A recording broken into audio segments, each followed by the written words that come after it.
So hello everyone, welcome back on the channel. So let's see, आज शुरुआत करते हैं हमारे सेशन का। So I hope you all are doing well in your life. So आज हम चालू करने वाले एक नई सीरीज जिसका नाम है awareness of rights in law. ठीक है, ये बेसिकली होगी आपकी regarding some basic most important articles जो आपके लिए आना ही चाहिए। ठीक है, सो चलिए शुरुआत करते हैं हमारे फर्स्ट टॉपिक से, जैसे जो कि हमारा शेड्यूल्स। ठीक है, शेड्यूल्स तो आप लोगों ने पढ़ा ही होगा सबसे पहले। ओके, आई होप पढ़ा होगा। सो चलिए शुरुआत करते हैं शेड्यूल्स के बारे में। तो हमारा देखो फर्स्ट शेड्यूल क्या कहता है। शेड्यूल फर्स्ट शेड्यूल बताता है name of the state and their territorial jurisdiction. ठीक है, कहाँ से कहाँ तक कवर्ड, 1 and 4। ठीक, name of the union and territory and their extent. ठीक है, ये ध्यान रखना है। Name of the union territories कहाँ बोला जाता है, आर्टिकल नंबर शेड्यूल नंबर 1 में। ओके, हमारा सेकंड शेड्यूल होता है, सेकंड शेड्यूल बताता है provision relating to the allowances privilege. ठीक है, अलाउंसेस एंड प्रिविलेज के रिगार्डिंग क्या बताया जाता है, आपके लिए ध्यान रखना है, इसे छोड़ देना। ठीक, इसे छोड़ देना। One privilege regarding allowances for the gazetted officer rank and also for other like president, salary allowances रहते हैं, governor and other politicians, also army chief of army staff, CGI. ठीक है, कंसोलिडेटेड फंड ऑफ इंडिया से लोगों के लिए मिलते हैं पेमेंट। तो ये सारी इन्फॉर्मेशन बताई जाती है। ठीक है, प्रेसिडेंट के बारे में देखो लिखा ही है। ओके, यहाँ मैं बता भी रहा हूँ। Governor, speaker of the Lok Sabha, chairman of the Lok Sabha, speaker of the deputy assembly. ठीक है, चेयरमैन, जज ऑफ द सुप्रीम कोर्ट। ठीक है, सीजीआई साहब हैं। High Court, CGI and Supreme Court both are here. ठीक है, Controller and Auditor General of India, forms of affirmation. इसमें देखो सीजीआई इसमें इंक्लूड कर लेना आप, आर्मी के ऑफिसर भी इंक्लूड कर लेना। ठीक है, आर्मी के जो चीफ होते हैं उन लोगों के लिए भी इसमें सैलरी दी जाती है। ठीक है, जितना मुझे पता है, I think, I hope so. Third schedule है हमारा फॉर्म ऑफ ऑफिस। तो हमारी ओथ एक प्रकार से ओथ लुभाई जाती है, जितने भी ओथ होती हैं यूनियन मिनिस्टर्स के लिए, कैंडिडेट इलेक्शन पार्लियामेंट और parliament member of the parliament, तो उनके लिए जो ओथ लुभाई जाती हैं सभी के लिए, मतलब जजेस के लिए भी, and controller and Auditor General of India, state ministers, candidate for election for the state legislature and member of the state legislature. ठीक है, द जजेस ऑफ द हाई कोर्ट्स, इनके लिए भी गाइज लुभाई जाती हैं। जो भी ओथ का सेरेमनी होती है वो हमारे थर्ड शेड्यूल में होती है। Okay, so now back to the point, we have one more schedule जो कि है हमारा fourth schedule we have fourth schedule. Okay, so fourth schedule किसके बारे में बताता है, अलोकेशन ऑफ द सीट। ठीक है, इन राज्यसभा एंड लोकसभा। ठीक है, तो गाइज यहाँ ऐसा है कि 1 मिलियन इक्वल एक 1 सीट होती है। ठीक है, 10 लाख बराबर 1 सीट होती है। ठीक, तो यहाँ से अलोकेशन ऑफ द सीट इस टाइप से किया जाता है। ठीक है, कुछ जगह पे डिफरेंट हो सकता है यदि पॉपुलेशन कम है तो। ठीक, बेसिकली ये किया जाता है। फिफ्थ शेड्यूल होता है हमारा provision to the administration and control schedules of schedule like tribe. Special जो प्रोविजन रखे गए हैं, स्पेशल प्रोविजन रखे गए हैं जो हमारे ट्राइबल एरिया के लिए, वो बताए जाते हैं हमारे फिफ्थ शेड्यूल में। सिक्स शेड्यूल में बताया जाता है administration relating to the tribal area, specially Assam, Meghalaya, Tripura and Mizoram. तो आप इसके लिए कैसे रख सकते हैं, शायद AMTM। ठीक है, AMTM। ठीक, या फिर आप लोग एक और अच्छी टेक्निक कर सकते हैं, मैं बताता हूँ, ATMM। ठीक है, ATMM, ध्यान रखना है, एक का हो जाएगा मिजोरम एक का मतलब हो जाएगा मेघालय, ठीक। असम, त्रिपुरा, मिजोरम और मेघालय, ठीक। ATMM ये भी याद यूज़ कर सकते हैं आप लोग। सेवन शेड्यूल जो हमारा बताता है division of the powers between union list, central list, concurrent list, ठीक है। ध्यान रखना है guys, dear officers aspirant, do like the sessions and देना कहे, आई होप यू विल। आपको ध्यान रखना है कि हमारा जो यूनियन लिस्ट है, ठीक, यूनियन लिस्ट में पहले सब्जेक्ट कितने, तो यहाँ पर लिखा है the union list contain 98 subject, originally थे, अभी 98 सब्जेक्ट हैं, लेकिन ओरिजिनली कितने थे 97, ठीक। And state list contain 59 subject, originally 66 थे, ठीक। एंड ओरिजिनली कंटेन 47, बट इसका भी अपडेट चेंज हो गया है, आई होप जितना कि मैं पढ़ रहा हूँ इसका चेंज होके हो गया है। 97 से बचे हुए हैं अभी 100, अभी हुए हैं 100, ठीक। स्टेट लिस्ट के अंदर 100 हैं एंड आई थिंक 60 या 61 is current present status of state list, ठीक है।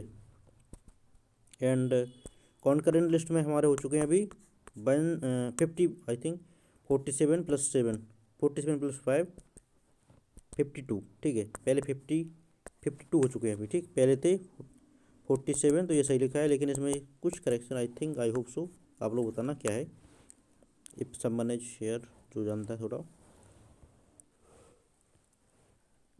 Next schedule is 8th schedule.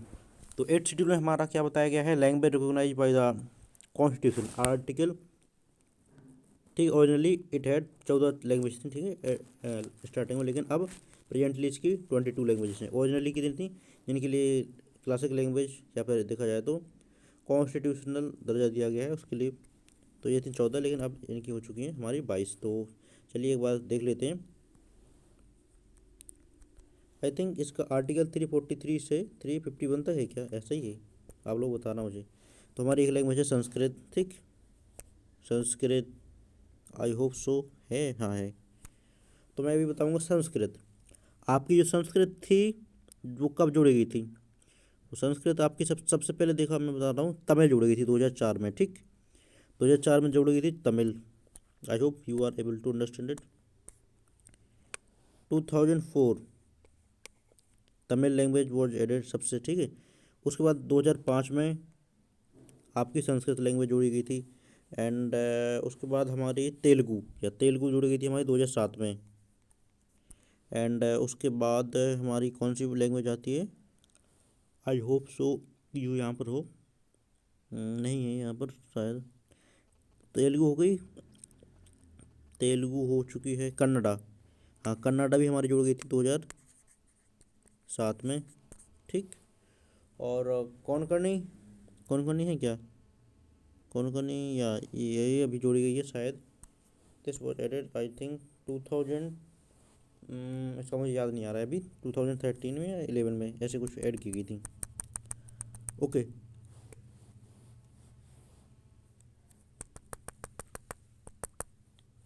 So guys this was all, you can study the languages, ठीक है। हाँ देखो यहाँ से लिखा भी है, बोडो, डोंगरी, मैथिली, सैंथली, ये 92 अमेंडमेंट 2003 के तहत जोड़ी गई। और ये अभी रिसेंटली जोड़ी गई है, और ये जो कि हमारी नेम है उड़िया, इसके लिए 96 अमेंडमेंट 2011 के तहत जोड़ेगी, ठीक है। हाँ ठीक है, डन। 9th शेड्यूल है, फिर हमारा 9th शेड्यूल की रिगार्डिंग बात करते हैं, तो ये बताता है act regulation originally 1331B but presently 282, ठीक है, of the state legislature dealing with the reforms abolition of the zamindari system. तो 9th शेड्यूल में बताया गया था अवोल्यूशन किया गया था। देखो अवोल्यूशन मैं बुक से बता रहा हूँ, यदि आप लोग नहीं, मतलब एक प्रकार से कोई भी दिक्कत होती है बुक में, तो आप लोग मेरी 0 to 4 level book session use कर सकते हैं। तो अवोल्यूशन बताया गया था क्या, ज़मींदारी सिस्टम का, ठीक। जो ज़मींदारी सिस्टम था उसका अवोल्यूशन किया गया था, ओके, 9th शेड्यूल में। So this was a video regarding the 9th schedule, and if you talking about 10th schedule, so let's see guys। Stay connected. So guys we have done this and 10th schedule हमारा बताता है basically disqualification of the member. Okay, तो by 52nd amendment act ये बताता है हमारा, जो लाया गया था हमारा, कब लाया गया था 1985 में, ठीक है। लेकिन इसके लिए भाई लोग एंड बहन लोग, everyone, officers, ladies and gentleman, इसके लिए आई थिंक 52nd में लाया गया था, लेकिन 19 ठीक है, 51वें अमेंडमेंट, ठीक है, 91 2001 2003 2003 के तहत इसके लिए और ज़्यादा क्या कर दिया गया, स्ट्रिक्ट कर दिया गया, ठीक है। And if you talking about 11 schedule, so 11 schedule हमारा होता है एक प्रकार से पंचायती राज के रिगार्डिंग, ठीक। 243G रिस्पॉन्सिबिलिटी बताता है पंचायती राज की, और इसके बारे में इसके पास 29 मैटर रहते हैं। उल्टा ध्यान रखना है, जिसके पास 11 शेड्यूल है, यदि कन्फ्यूज होते हो आप तो 11th में ज़्यादा हो जाएंगे, मतलब 11th में 18 नहीं होंगे, ऐसे होना चाहिए तो 12 में ज़्यादा, लेकिन यहाँ पर उल्टे हो जाते हैं। 11 शेड्यूल में हो जाते हैं 18 मैटर, 29 मैटर, एंड 12 शेड्यूल में हो जाते हैं 12 मैटर, सॉरी 18 मैटर, ठीक है। ये लाया गया था हमारा 73rd अमेंडमेंट एक्ट 1992 के तहत, 1992 के तहत, ओके। अब हम बात करते हैं 12 शेड्यूल की रिगार्डिंग, तो ये इसमें 243W रिस्पॉन्सिबिलिटी बताता है म्यूनसिपैलिटी के बारे में, 243G बताता है, मतलब आप गांव में होता है, देखो 11 शेड्यूल गांव मतलब विलेज वाला एरिया, तो 243G मतलब रिस्पॉन्सिबिलिटी बताता है हमारे विलेज वाले एरिया की। लेकिन यदि यदि सी डील वाला मतलब सी एक प्रकार से अर्बन एरिया है, ठीक है, तो इसमें आप लोग डब्ल्यू का यूज़ कर सकते हो, ठीक है। इसमें ये भी लगाया था हमारा 74th अमेंडमेंट एक्ट 1992 के तहत, ठीक है। इसमें हमारे टोटल 18 मैटर हैं, ठीक। मैटर मतलब होता है डिफरेंट टाइप के हमारे, फॉर एग्जांपल ग्रुप हो जाते हैं रिगार्डिंग पानी के रिगार्डिंग कौन लॉ बनाएगा, ये सारी चीज़ें रहती हैं, ठीक है। एजुकेशन से रिलेटेड और जल निगम, ये सारी चीज़ें होती हैं पर्टिकुलर एरिया के लिए, ठीक। अब हम देखते हैं सोर्स ऑफ कॉन्स्टिट्यूशन, ठीक है। हमारा जो कॉन्स्टिट्यूशन था कहाँ से हमने क्या लिया, ठीक, ये भी देखेंगे हम। तो गवर्नमेंट ऑफ इंडिया एक्ट 1935, ठीक है, इससे हमने मोस्ट ऑफ द थिंग इसी से लिए हैं, ओके। देखो फेडरल सिस्टम हमने इसी से लिया है, गवर्नर, जुडिशरी, पब्लिक सर्विस। देखो पब्लिक सर्विस मतलब होता है जी जितनी भी सिविल सर्विस एंड CSC होती हैं, IPSC और IAS and other different services like military services are many. तो ये हमने ली है गवर्नमेंट ऑफ इंडिया एक्ट से, ठीक है। ब्रिटिश कॉन्स्टिट्यूशन से हमने क्या लिया, पार्लियामेंट्री फॉर्म ऑफ गवर्नमेंट, ठीक है। Parliamentary form of government and rule of the law, legislature, procedure, single citizenship भी आपसे बोला जाए कहाँ से ली गई है, तो हमने ली है ये, हमने ली है यहाँ से, कहाँ से लिए, this is basically taken by us from United state, ठीक है। आपके लिए ध्यान होगा USA में डबल सिटीजनशिप चलती है, लेकिन हमारे इंडिया में एंड ब्रिटिश में, ब्रिटिश मतलब ब्रिटेन, वहाँ पर सिंगल सिटीजनशिप चलती है। सो यदि आप डबल कोई भी स्टेट की और कहीं की लेते हैं सिटीजनशिप, तो आपकी जो जो इंडिया या ब्रिटिश में वो ऑटोमेटिक कैंसिल हो जाएगी, ठीक है। जैसे विराट कोहली ब्रिटिश की सिटीजनशिप लिए है, तो उसकी इंडिया की सिटीजनशिप कैंसिल हो चुकी है, ठीक है।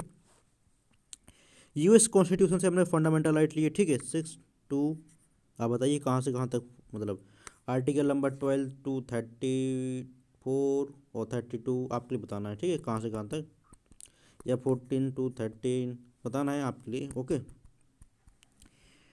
US से हमने लिया एक प्रकार से फंडामेंटल राइट लिए, इंडिपेंडेंस ऑफ द जुडिशरी, मतलब एजुकेटिव अलग रहेगी और जुडिशरी अलग रहेगी, ये सारी चीज़ें हमने लिए हैं, कहाँ से लिए, none but only and only this is what, USA, जिसे अमेरिका बोलते हैं हम लोग, ठीक है। Removal of the supreme Court and High Court जजेस पोस्ट वाइस प्रेसिडेंट है, ठीक है, इम्पीचमेंट के थ्रू, ठीक है, ये भी हमने लिए किससे, USA से लिए, ठीक है। RS कॉन्स्टिट्यूशन हमने क्या लिया, तो DPSP गाइज 51A, आप भूल गए क्या, नहीं भूलेगी ना, I think, I hope so. Responsibility जिसमें हमारी आती हैं, क्या आती हैं, DPSP के अंदर ही आती हैं, RS कॉन्स्टिट्यूशन से लिए हमने। इसे हम लोग क्या कहते हैं, आयरलैंड भी कहते हैं, ठीक है। एंड आल्सो हमने nomination of the member of Rajya Sabha and method of election, president का ऑर्डर, प्रेसिडेंट का जो मेथड ऑफ इलेक्शन रहता है वो हमने लिया है आयरलैंड से, ठीक है। कैनेडियन प्रेसिडेंट से हमने क्या लिया, कैनेडियन कॉन्स्टिट्यूशन से हम लोगों ने क्या लिया, तो हमने लिया है federation with a strong centre and vesting of residence, ठीक है, फेडरेशन विद स्ट्रॉन्ग सेंटर, ठीक। Advisory jurisdiction of the supreme court, ठीक है। हम लोगों ने देखा होगा सुप्रीम कोर्ट से हमारा जो फॉर एग्जांपल आर्टिकल 26 होता है, या फिर सुप्रीम कोर्ट से हमारा Supreme Court president can take any information, या फिर एक प्रकार से advisory information regarding any law, जिससे कि मान लीजिए कल के दिन एक प्रेसिडेंट आया, मैं एक प्रोफेसर की क्लास दे रहा था कानपुर यूनिवर्सिटी में, तो उन्होंने बताया था कि ये इस वजह से प्रोविजन रखा गया क्योंकि कल के दिन कोई प्रेसिडेंट आ जाता है तो वो इतना लॉ की इन्फॉर्मेशन नहीं रखता है, तो उसमें जिससे कि वो कोई गलत फैसला ना ले ले, ठीक है। बिकॉज यदि कोई president is the first citizen of the nation, तो यदि वो गलत कोई फैसला ले लेगा तो उसकी वजह से सभी के लिए भुगतना पड़ेगा। और ये एक प्रकार से बहुत मतलब this will be a very big delusion for the any country history. So इस वजह से सुप्रीम कोर्ट को ये वाला जुरिडिक्शन रखा गया जिससे कि प्रेसिडेंट सारी इन्फॉर्मेशन ले सके, और लाइक यदि सुप्रीम कोर्ट चाह रहा है तो दे सकता है इन्फॉर्मेशन जुरिडिक्शन, अगर नहीं चाह रहा है तो नहीं भी दे सकता, ठीक है। एडवाइजरी जुरिडिक्शन आता है लेकिन वो दे देते हैं इन्फॉर्मेशन, बेसिकली मानना और ना मानना प्रेसिडेंट की इन्फॉर्मेशन मतलब मंडबाजी पर रहता है। ऑस्ट्रेलियन कॉन्स्टिट्यूशन से हमने लिया है कॉन्करेंट लिस्ट, ठीक है। कॉन्करेंट लिस्ट ली हमने गाइज ऑस्ट्रेलियन कॉन्स्टिट्यूशन, ठीक है। And trade and commerce inter house and joint sitting of to houses. देखो जॉइंट सिटिंग किसके तहत बोली जाती है, तो बताता हूँ मैं, आर्टिकल नंबर 107 एंड 108 के तहत हमारा बोला जाता है जॉइंट सेटिंग, ठीक है। ऑर्डिनरी बिल के तहत आता है, एंड 110 मनी बिल के अंदर आता है, okay. I hope you have understand. Australian constitution हमने ये ले लिया। अब उसके बाद आ रहा है वेमर कॉन्स्टिट्यूशन, ठीक है, ऑफ जर्मनी। तो इससे लिया हमने फंडामेंटल राइट भैया। इससे आप लोगों के जर्मनी से क्या आता है, इससे आप लोग ध्यान रख सकते हैं, जो हिटलर साहब थे हिटलर, तो वो क्या एक प्रकार से फंडामेंटल राइट्स का उल्लंघन ही कर रहे थे। तो यहाँ पर क्या देखो, rights during suspension of the, इसमें मतलब ज़्यादातर सस्पेंशन हो जाता है फंडामेंटल राइट्स का। So you can understand here, ठीक है। फंडामेंटल राइट्स का सस्पेंशन हो रहा है, मतलब हिटलर वाली कंडीशन आ रही है, तो यहाँ से भी आप याद रख सकते हैं। हम लोगों ने ली है कंडीशन, ये कहाँ से लिए, वेमर कॉन्स्टिट्यूशन से, यानी कि जर्मनी की कॉन्स्टिट्यूशन से। सो लेट्स सी यूएसएसआर। हम अगले अगले एंड लास्ट वाले फेज पर आते हैं, यूएसएसआर, ओके। यूएसएसआर से हमने क्या लिया, यूएसएसआर बोला जाता है प्रेजेंट टाइम के रसिया से, ठीक है। रसिया से हमने क्या क्या लिया, ओके गाइज। सो रसिया से हमने लिया है फंडामेंटल ड्यूटीज, ठीक। फंडामेंटल ड्यूटीज ध्यान रखना है, डीपीएसपी नॉट डीपीएसपी। डीपीएसपी हमने कहाँ से लिया है, ये दिया है हमने, डीपीएसपी हमने लिया है आयरलैंड से, लेकिन फंडामेंटल ड्यूटीज ली है हमने, ये कन्फ्यूजन रहता है मोस्ट ऑफ द स्टूडेंट के लिए। फंडामेंटल ड्यूटी ने आइडिया ऑफ द जस्टिस, ठीक है, सोशल इकोनॉमिक कार्ल मार्क्स वाला, ठीक है। तो ये लिया हमने यूएसएसआर से, ठीक। यूएसएसआर मतलब रसिया से, ठीक है, नाम रसिया ये लिखा भी तो है, ठीक है। फंडामेंटल ड्यूटीज ली हमने हमारे यूएसएसआर सोवियत संघ से। फ्रांस से हमने क्या लिया है, रिपब्लिक आइडिया ऑफ लिबर्टी, ठीक है। फ्रांस में आपने देखा होगा 14 जुलाई, आई होप सो 14 जुलाई 798, ठीक है, 1798 को यहाँ से हुआ था फ्रेंच रेवोल्यूशन, ठीक है। तो इसमें क्या किया गया था, लुइस 16 बर्बन डायनेस्टी के किंग को मार दिया गया था, थ्रोन कर दिया गया था, और इस वजह से यहाँ से आइडिया ऑफ लिबर्टी जनरेट हुआ था। तो हम लोगों ने यहाँ से लिया क्या, फ्रेंच रेवोल्यूशन से लिया हम लोगों ने Republic ideals and liberty and equality fraternity, ठीक है। प्रीएम्बल भी लिया हम लोगों ने इन द प्रीएम्बल, ठीक है। साउथ अफ्रीका से हम लोगों ने क्या लिया, साउथ अफ्रीका से हमने लिया procedure for amendment of the constitution, ठीक है। एंड जापानीज कॉन्स्टिट्यूशन से लिया हमने प्रोसीजर स्टेब्लिश बाई लॉ, ठीक है, ध्यान रखना है, प्रोसीजर स्टेब्लिश बाई लॉ लिया है हमने जापानीज कॉन्स्टिट्यूशन से रिगार्डिंग, ठीक, दिस। एंड साउथ अफ्रीकन से हम लिया amendment of the constitution. So guys आज का सेशन कैसा था आप लोगों के लिए ज़रूर बताना है, एंड ऐसे ही वीडियो के लिए मेरे साथ जुड़े रहना है। I will bring you such type of content, okay, जो आपके एग्जाम ओरिएंटेड होगा एंड बेसिक लाइफ में भी आपके लिए बहुत इंपॉर्टेंट रहेगा। And you can also use this session and these all articles which I have told you in the session and discuss with you are super important for your exam perspective, whether it is regarding your NDA, CDS, defense, FCAT, even other entry like public service commission, and there you have to study very well. But NCGL and other examination, okay, other type की information रहती है, other exam रहते हैं, वहाँ पर आपके लिए college में भी आपके लिए यहाँ से क्वेश्चन बन जाते हैं, ठीक है। तो बने रहिए, and you can also just understand it, both the basic rights and law, information regard awareness of the rights and law. Okay, तो बने रहिए। आप सभी का वीडियो देखने के लिए बहुत बहुत धन्यवाद। And guys at the and I will only say to you all कि आप लोगों के लिए क्या करना है, सेशन के लिए लाइक कर देना है। Okay, and if you have not subscribe so please subscribe our channel. Thank you so much for watching. जय हिंद everyone. I hope your day will be fine and you will grow today one step towards your goal. Thank you. Jai Hind.